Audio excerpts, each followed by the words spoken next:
Така, здравейте на всички! Днес е ден, мисля, че 51 или 52, но не съм точно сигурен.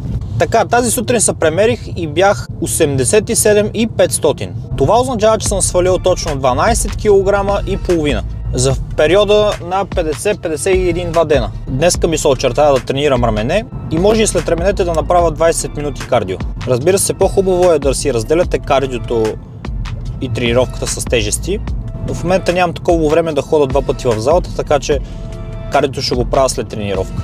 Започвам да удължавам тренировката, слагам повече повторения и повече серии, за да изразходвам повече енергия. Тялото ми в момента е като машина.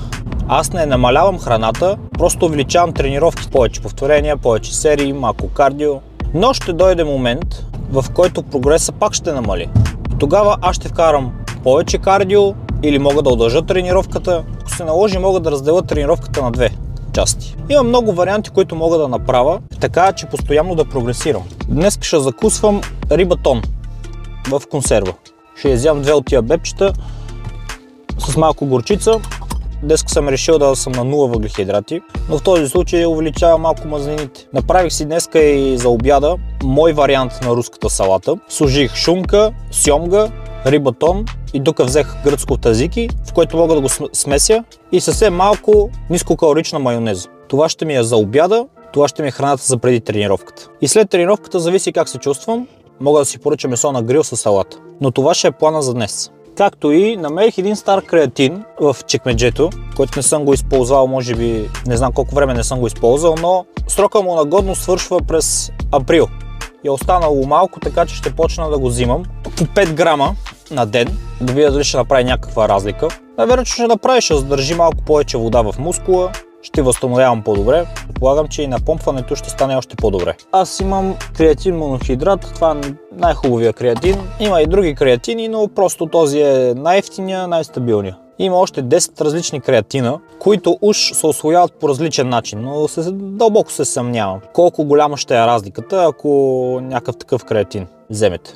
Мисля, че имаше една фирма, която имаше 10 различни креатина в продукта, но и цената беше доста скъп, така че няма да го пробвам.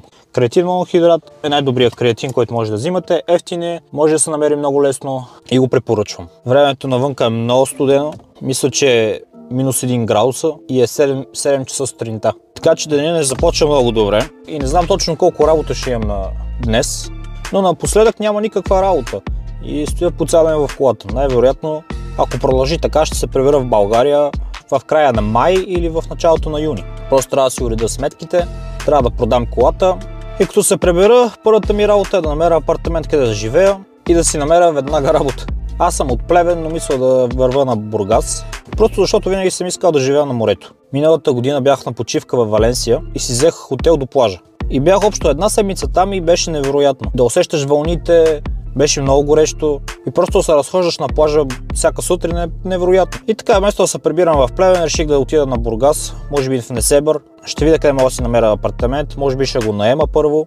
И ако ми хареса и мога да живея там, ще си купа някой апартамент. Просто зависи дали ще ми хареса там мястото.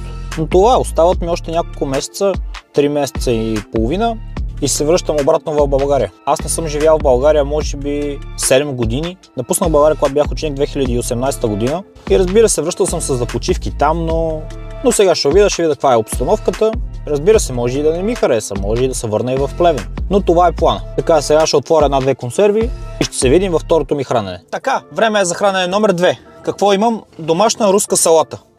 Вътре имам сьомга, шунка, яйца и нискомаслена майонеза. Това ще ям за преди тренировка, точно преди да влеза в залата. Не се притеснявайте, че има майонеза. Тук 3-4 дена ще бъда на 0 въглехидрати. И трябва да си взимам от някъде енергията, така че ще бъде от мазнините.